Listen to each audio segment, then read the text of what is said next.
Hey, welcome. It's another episode of the Dark Match Podcast. Welcome, Matt, on the East Coast. Hi. Hey, it's been a strange week in wrestling, mainly just because baseball and hockey and all this stuff is kind of like messed with the schedules of both WWE and AEW. I'm kind of used to the AEW mix up. And I know this isn't the first time for SmackDown either, but it just seems like there's a lot happening in sports, especially this year, because everything's actually back, unlike in 2020, where it was a little bit of a minor disruption. Yeah, it's a really crazy. It's that October. I mean, the WNBA championships, the Major League Baseball's postseason. Hockey just started last Yeah. week. The NBA just started last week. You get college and NFL football. I mean, it's literally every conceivable sport is currently operating. Got Halloween Havoc coming up. Yeah, just shitloads of wrestling and shitloads of other sports. Yeah. But we got a little kind of, I don't know. I feel like Tony Khan would call it friendly competition, but like WWE was probably very annoyed with Tony Khan for like, it was like, oh, okay. You guys are going to go an extra 30 minutes. We're going to do 30 minutes of like ad or commercial free. And then also we're going to give like a hardcore wrestling dream match with Minoru Suzuki versus Daniel Bryanson. Bryan Danielson. We will henceforth refer to him simply as Dragon. I think Punk had a similar thing on there. Like he was struggling with it. He was just like, I'm just going to call him American Dragon, like from here on out. And I get it, Punk. I get it. What I guess, let's actually just jump to NXT, the one thing that wasn't disrupted this past week. What did you think of that? Way too much Joe Gacy. Part of that was him getting obliterated by Ciampa, which I'm always going to be okay with. But yeah, just he also got a backstage interview segment, which I'm not cool with. We got a promo video again for our resident gabagool loving Tony D'Angelo. I'm coming on board. I think it's mostly to do with his ring apparel, but it works for me. I don't ask for a whole lot, so don't take this as he's the greatest thing since sliced bread, because I just need a little bit of character development and I'm good. And they're at least given in time for that. Tonight we will get a what I'm considering kind of a dream match you never thought you needed, as the Grizzled Young Veterans will take on the non-tag team of Ciampa and Braun Breaker before Braun gets his title shot at Halloween Havoc. Outside of that, Mandy Rose and Toxic Attraction, they're still killing it. So I'm interested to see how far they let them take this. I'm really interested to see how far it goes before Joe Gacy's involved, which I'm terrified of. But yeah, is it another good NXT? I'm incredibly optimistic at this point that the 2.0 is going to be okay. A little nervous for some of our smaller fan favorites like Johnny Gargano, who, outside of some quick video stuff, I don't recall seeing much of him since 2.0 started. So that's not good. But I haven't seen Dexter Lumis either. So yeah, and he fits the mold. It's on honeymoon, man. You got to give some time. Indy Hartwell wrestled a match this week, so that excuse doesn't help anymore. Then again, I only watch the Hulu edit, so there's no telling. They may be getting matches, in the other hour that's just for Peacock that I'm not seeing. It seems a little weird that established guys like Lumis, fan favorites like Gargano would get edited out of the Hulu cut, but we see that every week with Ricochet. So yeah. Well, this weekend we'll talk more about Halloween Havoc and what's coming up next week. But we got some very interesting news last night, or maybe it was this morning. Either way, it was not that long ago that we are going to have a special guest host for Halloween Havoc. And it is nothing more than the doll from Child's Play, Chucky, is going to be the special guest host of Halloween Havoc. So I'm very interested to see how that happens.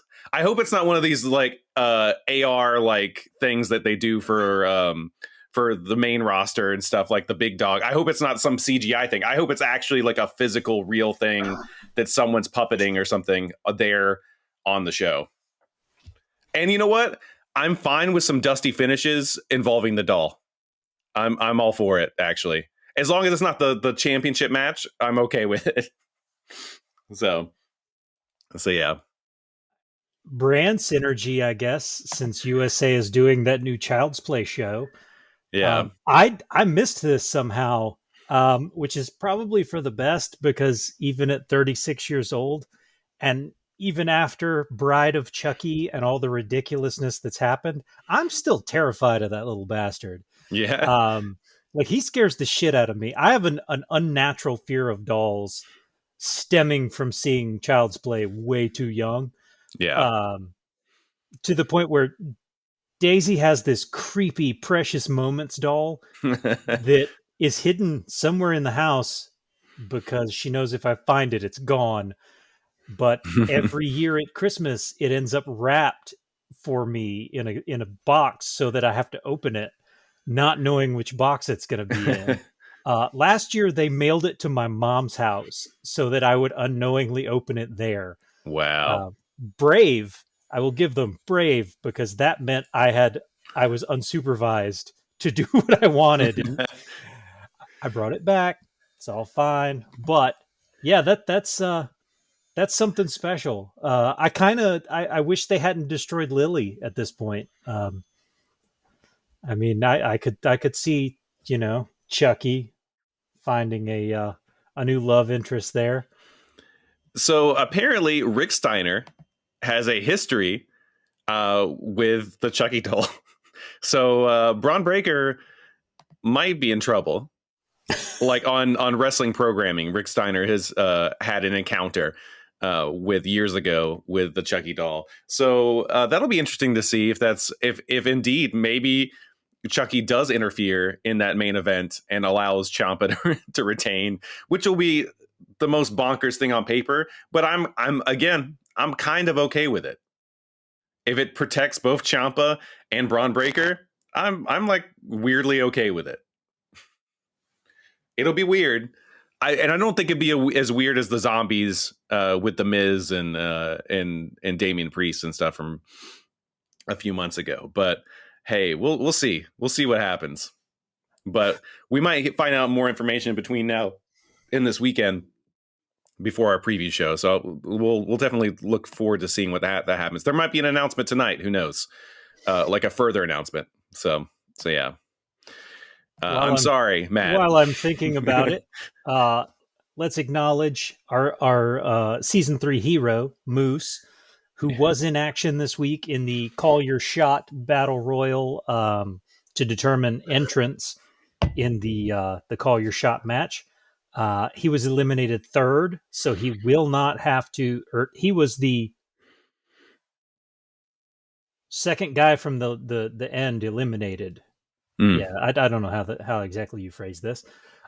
Chris Sabin eliminated him, who was then eliminated by Morrissey.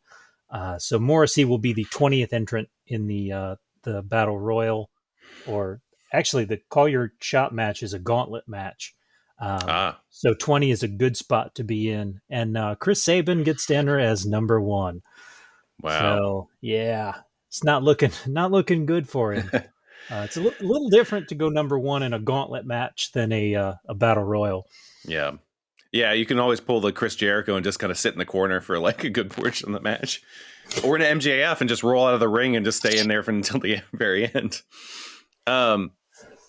So let's switch gears over to actually there was one thing I wanted to talk about, Moose, is that Juice Robinson did an interview the other day, and he called out Moose. He wants to have a match with Moose, whether that's in an Impact ring, New Japan ring, wherever. They want to have a match, or he wants to have a match with Moose, and I hope Moose takes him up on that offer. I think that would be a good match. I want to put vibes out into the ether here, and Tony Khan, if this makes its way to you, let's put this match on Full Gear. Not that the card is going to need it. Since it's rumored that we're, Adam Cole and the Dragon will be tangling at this show.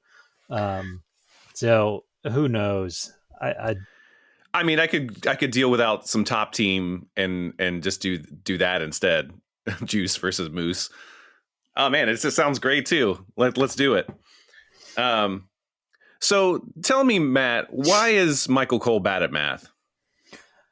Well, I was listening to Michael Cole talk up the Hell in a Cell structure.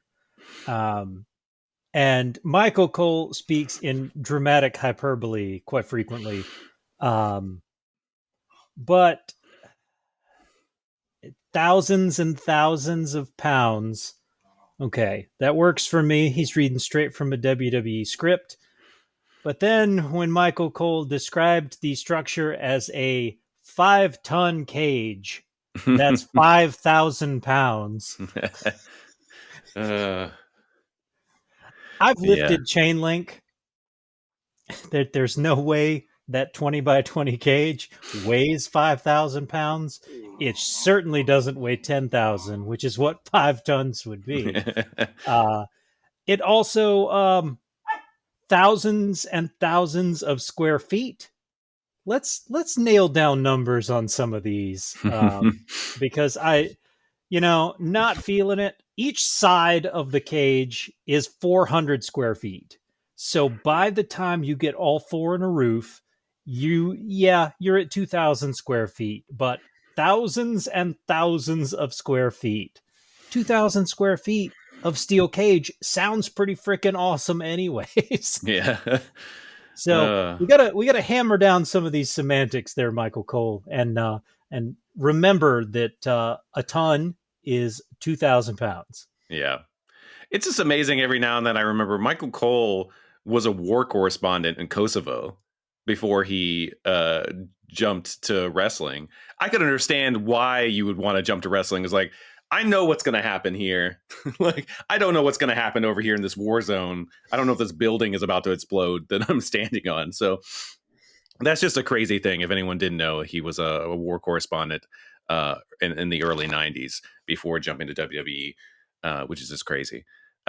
Just watching bombs fall from the sky. That's just thousands and thousands of pounds of explosive being dropped. There's like hundreds of bombs being dropped, and there's like 10. Like, I don't know. So it was a big week in wrestling. I mean, they all put on shows. Things happened. Yeah, mostly forgettable stuff. I do need to highlight that Malachi Black and Dante Martin put on a show to open Dynamite this week. Yeah, I did not expect it. I kind of thought that we were going to get another squash match, like when he and Lee Johnson tangled. I realized that the Lee Johnson match was more to keep forwarding the Cody Rhodes feud. Now we'll get a third match. I don't know how you get a rubber match in a series where one guy's already won twice, but okay. But AEW put out solid shows. The YouTube stuff to try and draw people into Rampage was great, as you mentioned. Murder Grandpa and the Dragon put on a banger. And I liked Seidel versus Punk. I liked it mainly because it was a really good showcase of Seidel, who I think a lot of people just kind of like dismiss, whatever, because he's a veteran. He hasn't really done much. He's like solid mid-card guy.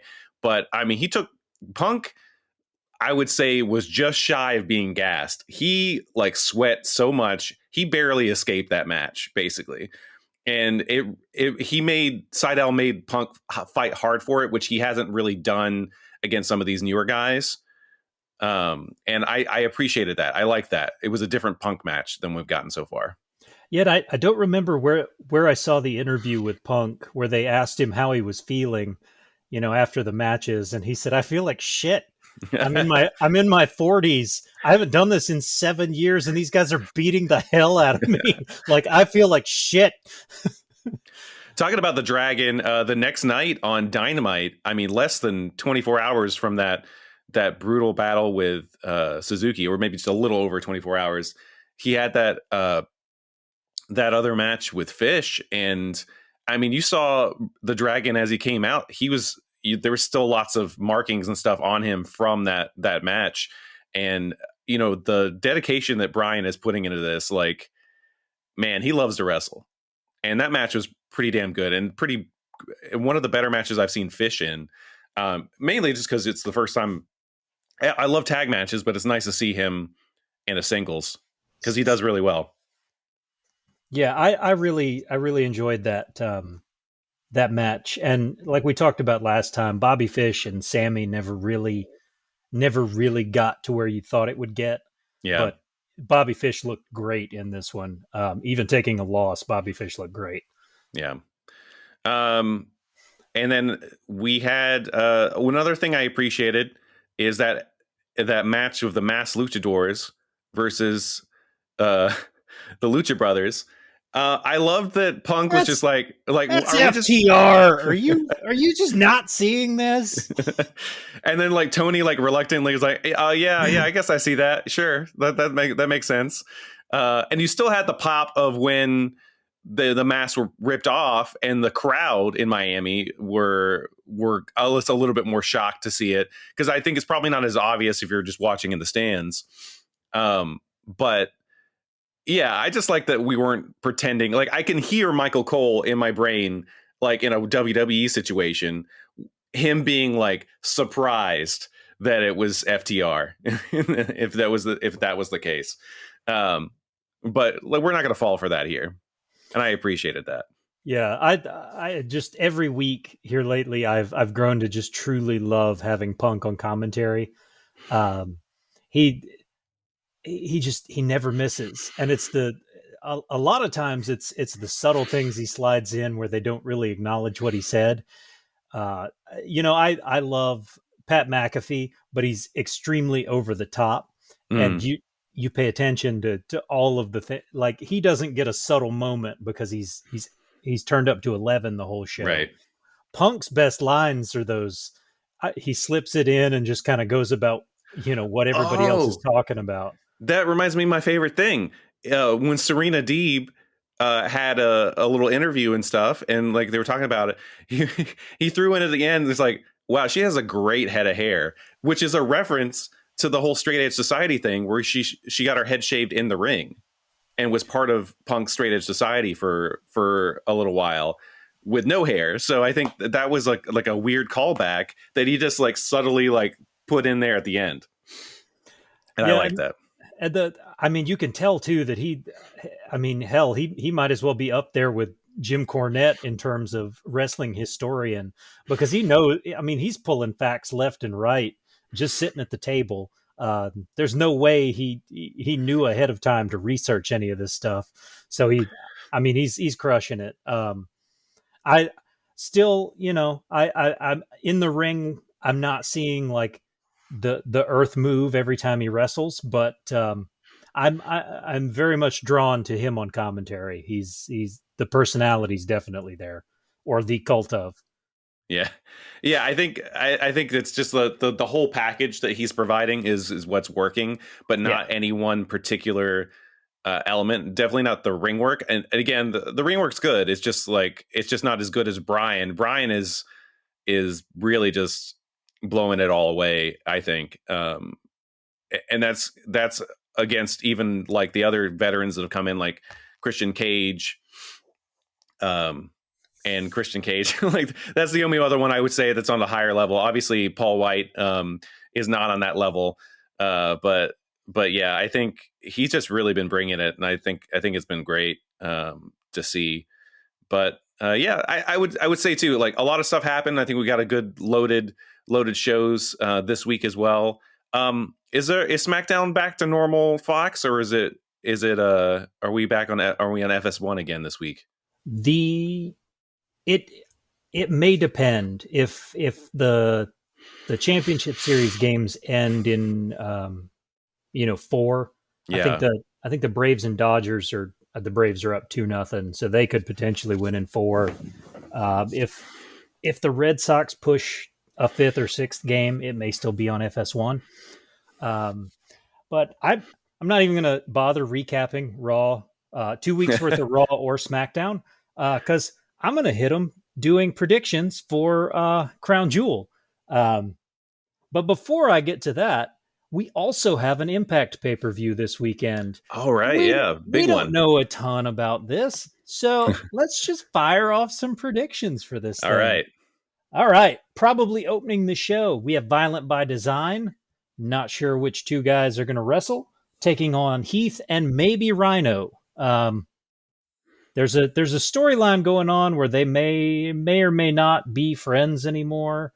Rhino just didn't show up to save him at some point. I'm trying to follow it, but it's there's so much wrestling, it's a little hard to keep up with it. So what you got? I'm just gonna go like with my old friends Rhino and Heath. I know like there might be some stuff, but I think it's a pay-per-view time for everyone to come together. And Sounds Violent good. by Design, they've got some good members in there, and they're an interesting group. But I'd rather them lose. So all right, we have the Call Your Shot Gauntlet. Chris Sabin entering at 1, Morrissey at 20. The match will also feature Rich Swann, Brian Myers, probably Cardona, which fuck that guy. There you go, GCW fans. I acknowledged you, even though we all know I love Matt Cardona. Brian Myers, Moose, and probably, half the roster. I would imagine this match is going to have a surprise entrant. I think he's going to be a very large surprise entrant. So what you got? I'm just gonna, I can't vote against Moose, so it's gonna be Moose's turn. I think we're gonna get an Impact version of a Joker here.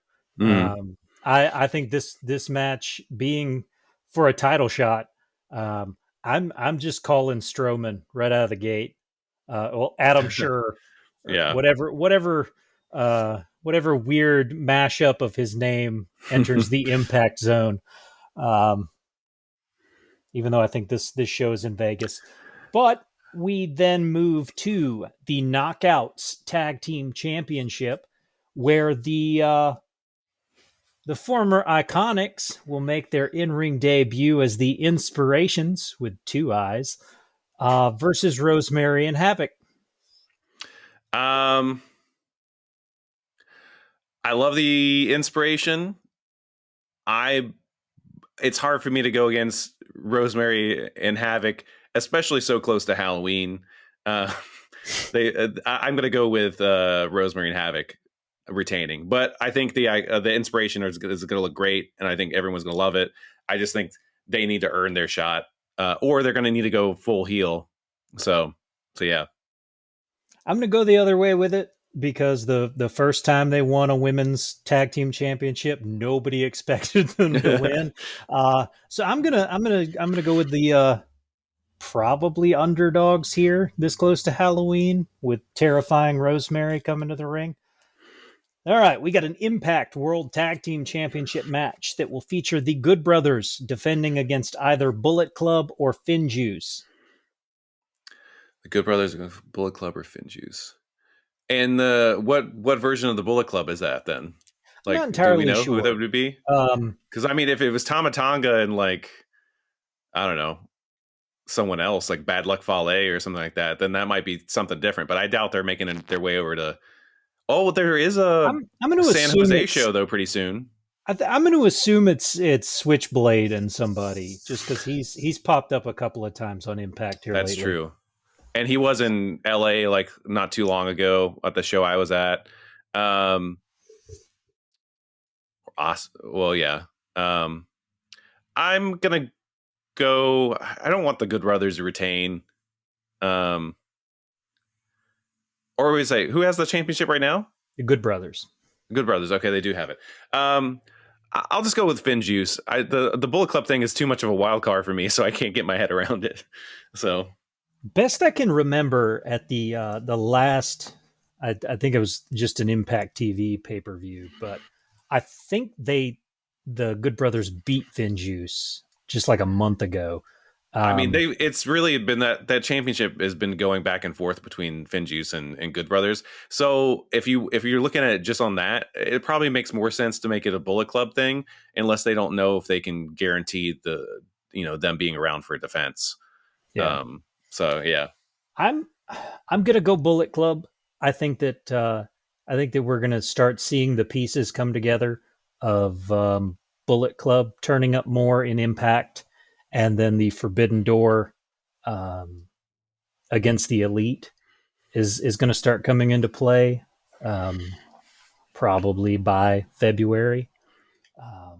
So yeah, I'm going to go with Bullet Club. Switchblade becomes a tag team champion with, I don't know. Let's go with Tama Tonga. I'll just guess which member it's going to be. Yeah. I mean, for one thing, so entry requirements into the U.S. it relaxes quite a bit on November 8th, which is unfortunate because I'm coming back from another country on November 7th. But it's going to make wrestlers a lot easier to be able to come from other countries to come work in the U.S. and stuff. I mean, they still need to get visas and stuff like that, but I think it's going to be a lot easier going forward for Japanese wrestlers, for British wrestlers, for all these other Australians and stuff like that to actually make their way to the US for US TV and stuff like that. Switchblade just added a member to Bullet Club from the Impact roster, and I don't remember who it was. Oh, that's right. I'm going to go with it. It's that guy and Switchblade. Yeah. But we have the X Division Championship. Your boy Trey Miguel, Steve Macklin, and El Fantasmo. Okay. Oh, it's just those three? It's just those three. I thought you were going to say, I'm going to go with Trey Miguel. Like, he always is consistent. Like, I think he's in matches where he's not the one that everyone's like, oh man, like crazy, but he does crazy stuff and he's consistent in every match. Like, I don't feel like he's in a bad match. So I'm going to go with Trey Miguel. I agree with you there. We've got the Knockouts Championship. Diana Perazzo taking on Mickie James. And Deanna's defending, right? Yes. I'm going to go. I know they did a little bit of storyline there with that NWA women's pay-per-view that Mickie was kind of running. I'm going to go, and Mickey's kind of working heel here. So, I'm going to go with Deanna retaining still, though. That's what I'm going to do. It feels right. Yeah. And then we've got the big match here. Christian Cage will defend the Impact World Championship against Josh Alexander. The walking weapon. Man, I think this could be pretty cool, and I think it's also pretty cool with both Canadians in there. You know what? Do I go with I kind of feel like this Forbidden Door, at least for the moment, is gonna not shut at all. Like, it's definitely not shutting, but I think it's gonna subside for the moment. So I'm gonna go at least kind of to the end of the year. So I'm gonna go with Josh Alexander. I think maybe he has a shot here. I don't disagree with you. I think Impact is starting to see that the viewership is up. We can put the belts back on our guys, kind of thing. So yeah, I'm with you. I really like Josh Alexander. Yeah. It was weird to see that there was an X Division title match that Josh Alexander wasn't part of. So this is kind of a cool one. I think it's going to be a great match. Alexander puts on a show. Christian Cage can still go. So this should be a good one. But yeah, that is the Bound for Glory lineup presently. And then we will jump over to WWE Presents Saudi Arabian Blood Money, the crown jewel event that, for those of you on the West Coast, will air live at 9:00 in the morning on Thursday. It's like waking up to watch a royal wedding. Oh. We have I, for all my moral objections to this show existing, this card is absolutely stacked, and I I can't not watch it at this point. Like I hate it. I truly hate it. I wish that I could be like, no, there's no way. But let's just jump right in. We have the Queen's Crown Tournament Final. This is the Queen of the Ring. In a rather surprising turn of events, Zelina Vega will take on Dewdrop for Queen of the Ring. That's crazy. And I'm going to apologize to our listeners. The yard people decided to come right now. So there's going to be some leaf blowing action in this podcast from now on. I'm going to just go with Zelina Vega. I want to, for some reason, I feel like they really do want to prove somehow that everything's water under the bridge, I guess. I don't know. And maybe they're like, sorry, we fired your husband right after we rehired you. Like, I don't know. Something like that.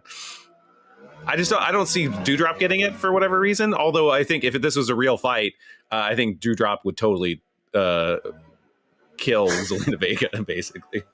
So I don't know why. I think it's because they took the belt right back from Nikki Cross. But there's something about Dewdrop that stands out here for me. I think it's just kind of the fun, give her this crown and run a story with it. But I can also see heel Zelina Vega with the crown just being a total asshat, and it works. I think I've got to go with you. I'm going Zelina Vega becomes Queen of the Ring. In another incredibly surprising turn of events, the King of the Ring final will feature Finn Balor and Xavier Woods. Which is a crazy match to think about. But it's cool. Like, I mean, Woods has been campaigning for the return of the King of the Ring for like basically ever since the last time they did it. Like, and he wants to win it. He's been gunning for it. And I think that might be something that happens. I'm not going to lie. I was incredibly surprised to see him beat Jinder Mahal to get this spot. Yeah. Something about that match said, oh, they're just going to send Jinder through so that he can be on the card. Yeah.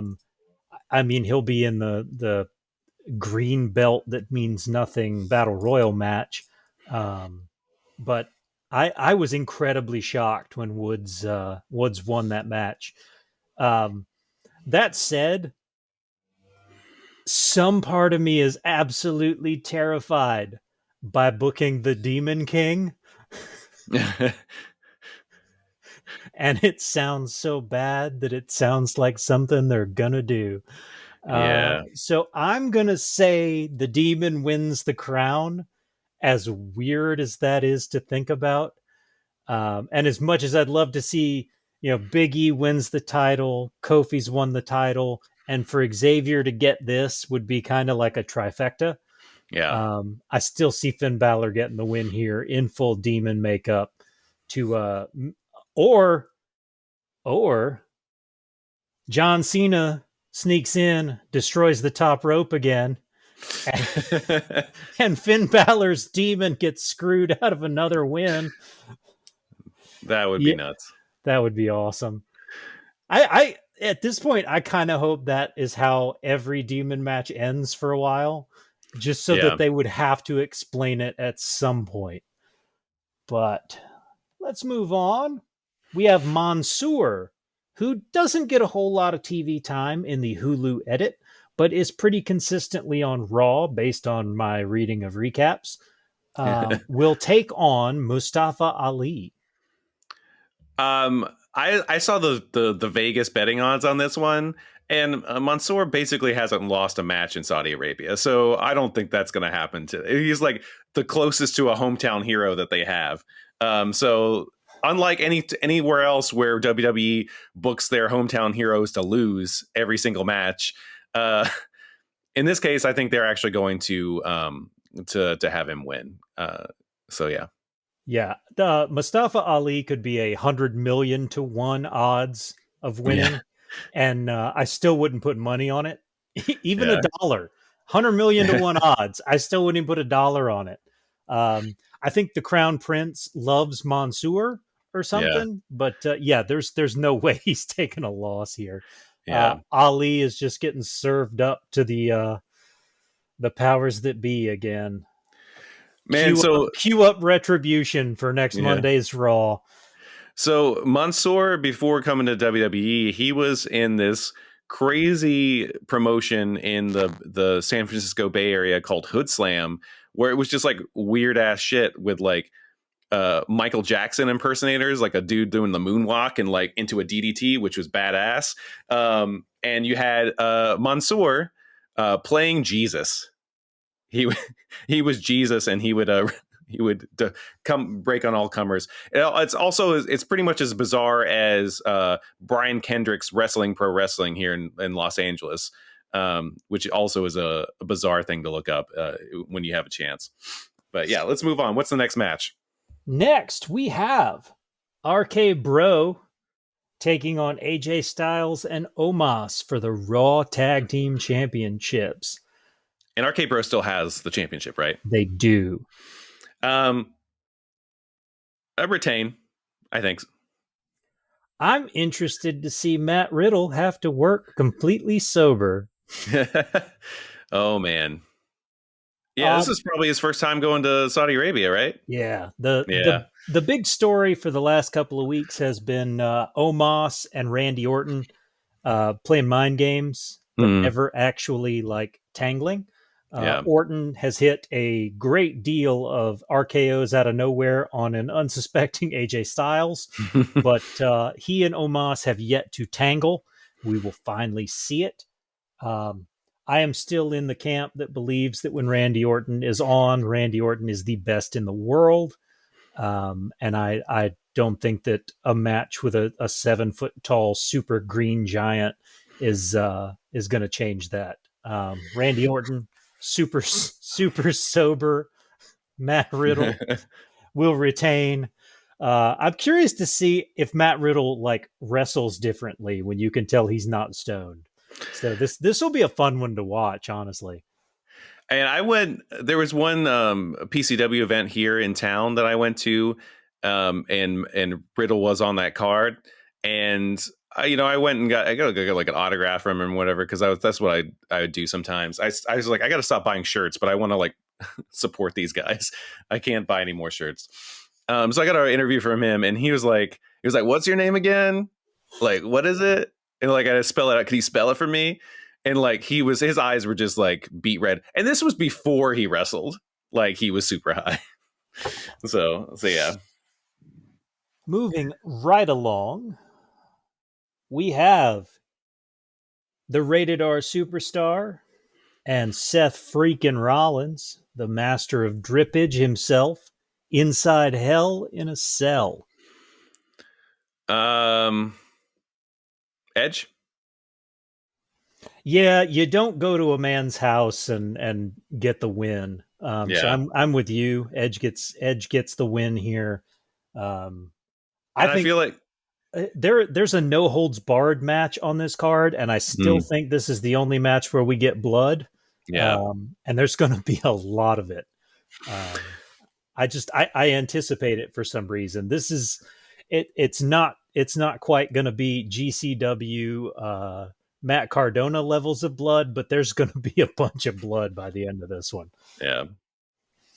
And I just think with Edge, it's just, I don't know. It kind of goes to the thing where like how the Crown Prince wanted to book Yokozuna, so they booked that other sumo wrestler instead, because like, Yokozuna's dead. Edge might be someone that the Crown Prince actually like recognizes, so I think that's also why Edge is going to win. But mainly for storyline reasons, I agree with you. Like, don't go to the man's house. Yeah, it'll be very telling who Roman's next big bad is going to be based on who wins this one. I've got a feeling. Yeah.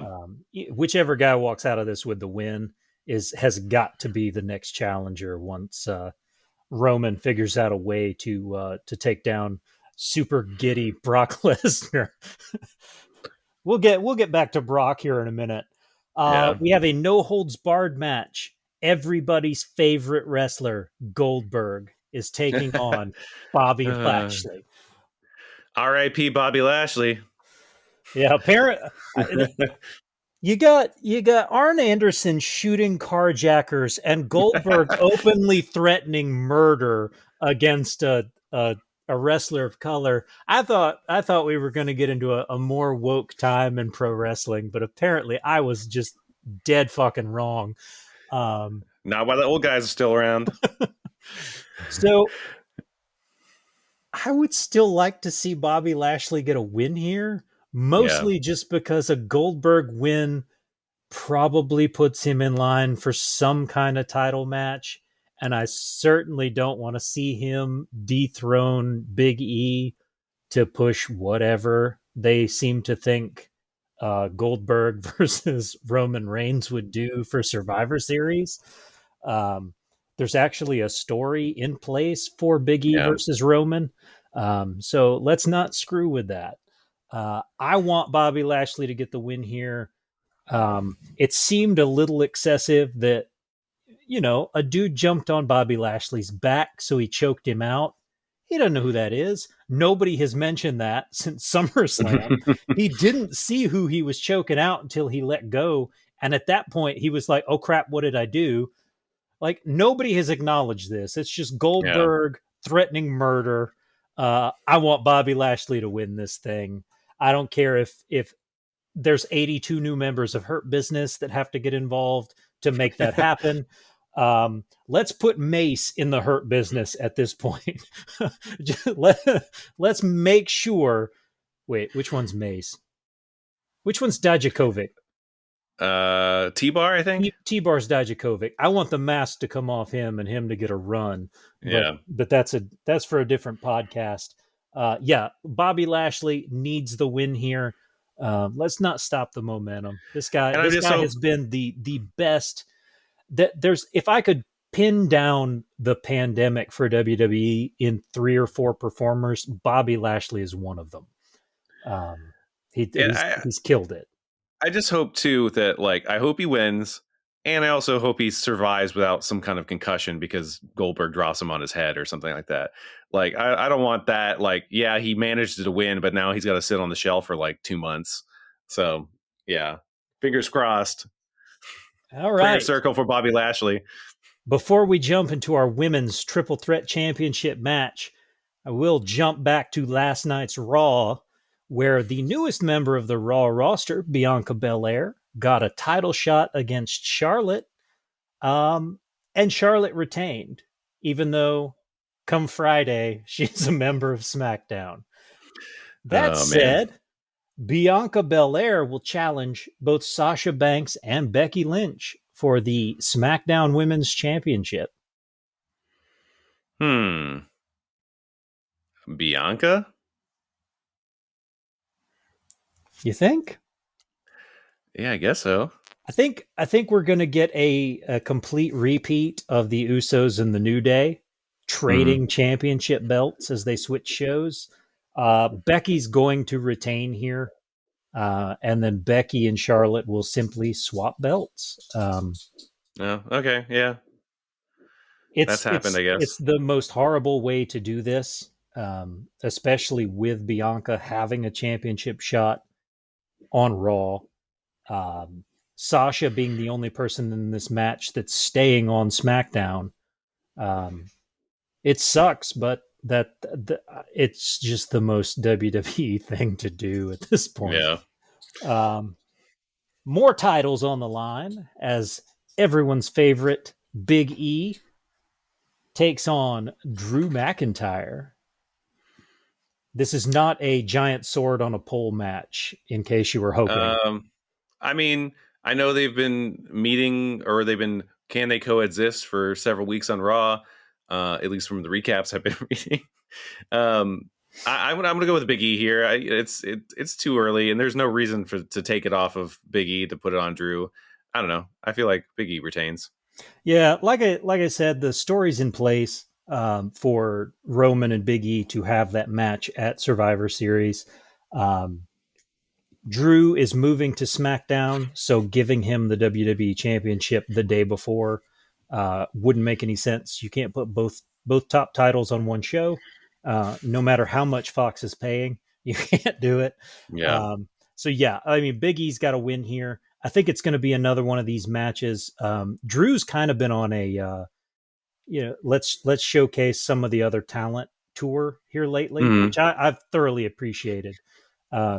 Shaking hands at the end of matches and things. I think they're going to have a hell of a match. It's going to be physical.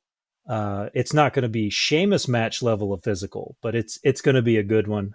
Big E gets the win. They shake hands. Drew moves to the blue brand. And then finally, the tribal chief will take on the beast incarnate, Brock Lesnar. It is Paul Heyman versus Paul Heyman for the Universal Championship match. Brock Lesnar has been playing amazing mind games with Roman and Paul Heyman. It's been fun to watch. I never thought I would get it out of my mouth that Brock Lesnar has been fun to watch, but he has. He's been wildly entertaining. It's very reminiscent of Boom Brock with the Money in the Bank that nobody thought he should have had, but he somehow made it fun. It's been a lot of fun to watch. Surprisingly, I'm going to openly say I'm excited for a Brock Lesnar match. Wow. Yep. Also, Paul Heyman had a tweet the other day. He was like, I'm going to be walking down the aisle with the undisputed WWE Universal Champion, and I'll be tribal leaving. Chief. Yeah, and I'll be leaving with a Universal Champion. It's like, yeah, you didn't really answer that question, really. You just said that you're going to leave either way with whoever wins. So we'll see. We'll see about that. There's been some precedent there as well, where he's in like long when we weren't watching, where he left, where he made a similar statement and he just left with the person that won. so yeah. I don't like, on one hand, like, Roman's had that title for over a year, and I don't like Brock normally having that championship because it is normally a question on how much is he going to be around. And I also don't want really the Roman thing to end, but I don't really know. I don't know what the right answer on this one is, and I don't know which one it should be. I think historically I'd just say Roman because I know he's just he's more dedicated to the company, but I think this is actually good for once, where it's like not actually just like, it doesn't feel like Brock's just getting a paycheck. It doesn't feel like, and Roman's actually has a good character for once. So it doesn't feel like all these other past times where we had Roman and Brock. And I hope the match feels a lot different as well. So I don't know. I can't tell you which way I think it's going to go.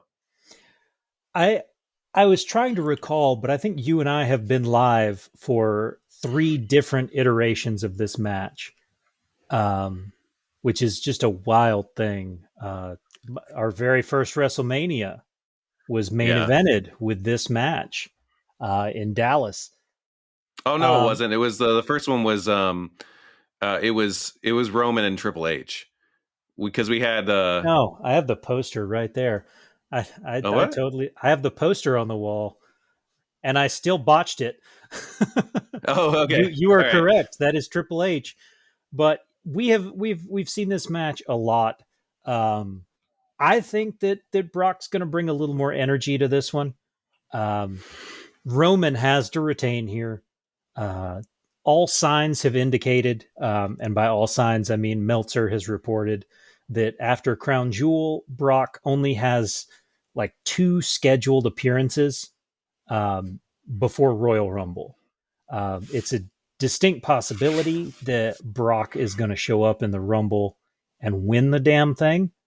I would imagine he'd go back after Roman, but maybe they're going to give us that much more fun Hoss fight, Big E and Brock Lesnar.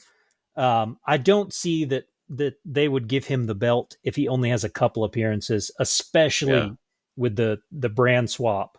The next night.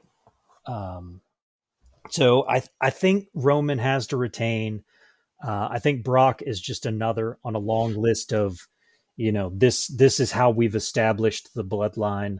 This is Roman's, who's finally going to beat him. He beat the Demon. He beat John Cena. He beat Brock Lesnar. He'll probably have to wrestle Goldberg, unfortunately. I mean, I feel like they're in a place to keep stacking, just bring out the Legends Brigade here, let Roman mow them down. I don't care if he's got that belt for another year and a half until Hollywood and they want to bring The Rock out for Roman to beat him too. Keep that belt right where it is. Keep Paul Heyman right where he is. Not that Roman needs him. I like the dynamic there where Paul does talk a lot, but Roman also carries his own. Plus, if you put Paul Heyman back with Brock, Brock's entire personality disappears. Right. And that personality has really been a fantastic piece in revitalizing, having Brock Lesnar around. I don't see Roman losing this belt here. I don't see Roman losing this belt at the Royal Rumble, at WrestleMania, at SummerSlam. I honestly, Roman Reigns could probably hang on to this belt for another 2 or 3 years, break every record that's ever existed, and I think I'd still be okay with it. But yeah, I think Brock Lesnar is just another in a line of big boss fights they're parading out there, so Roman can say, "I beat him, I beat him, I beat him." I mean, shit. At this point, we need Steve Austin to get cleared, come back, so Roman can beat him.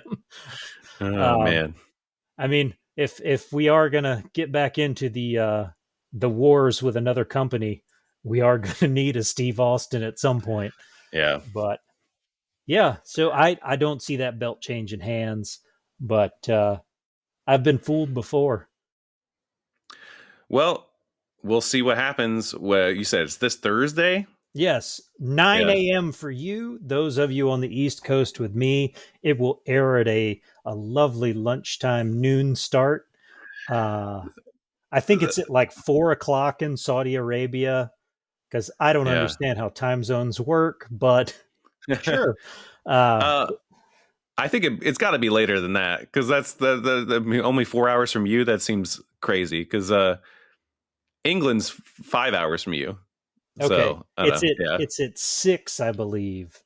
6 Saudi whatever time. Oh, the one match that we left off. Let's just throw a wild pick out there for who's going to take home the completely meaningless green title belt. I'm going to go with my go-to for ridiculous picks and say Hulk Hogan will win this. Oh my god!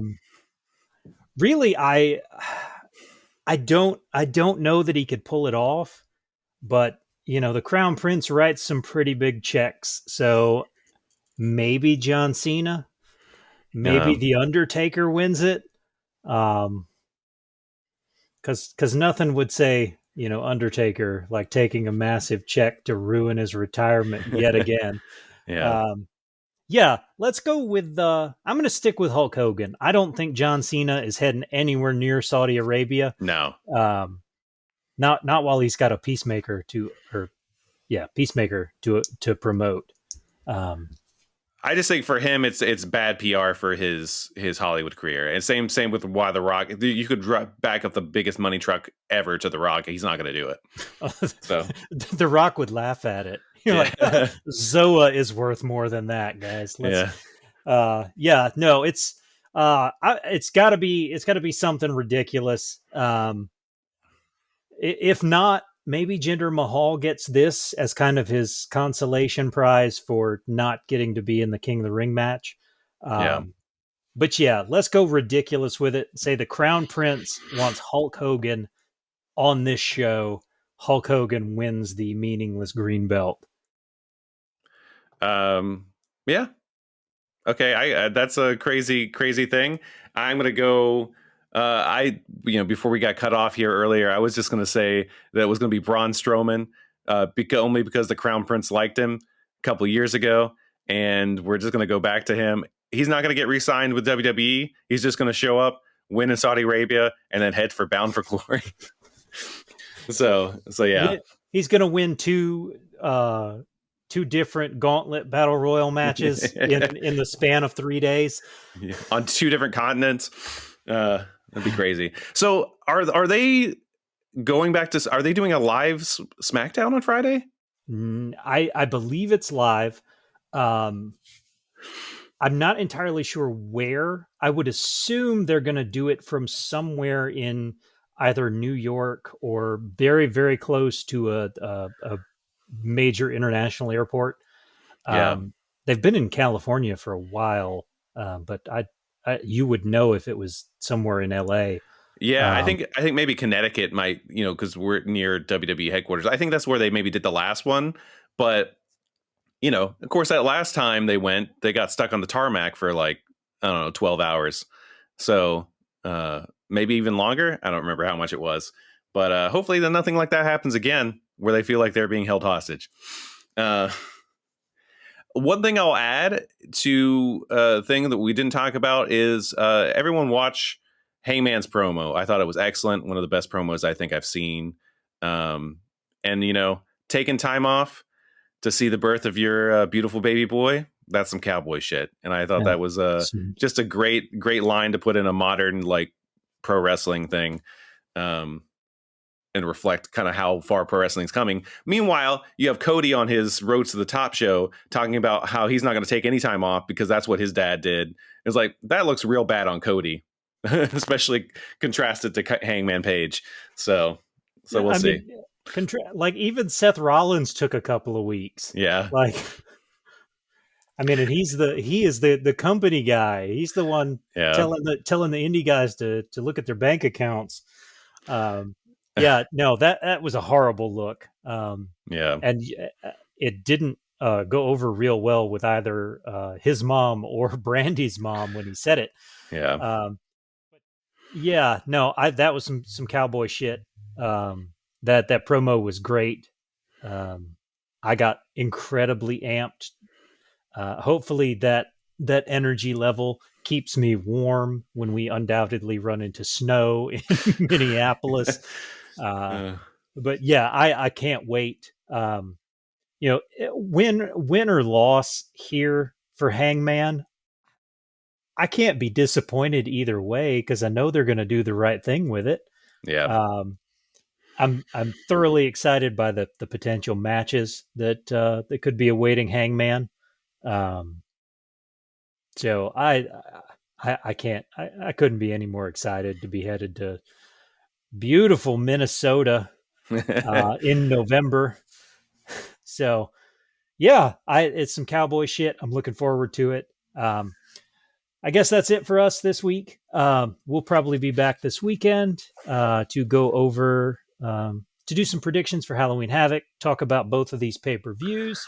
If you like what you hear, subscribe, share it with your friends, ring the bell, milk the cow, whatever the hell you do on the internet now. I don't know. I still don't really know what a TikTok is. So all right. It's that thing that gets posted on Instagram. So that sounds like a true dad to be. Okay, boomer. All right. See you next week.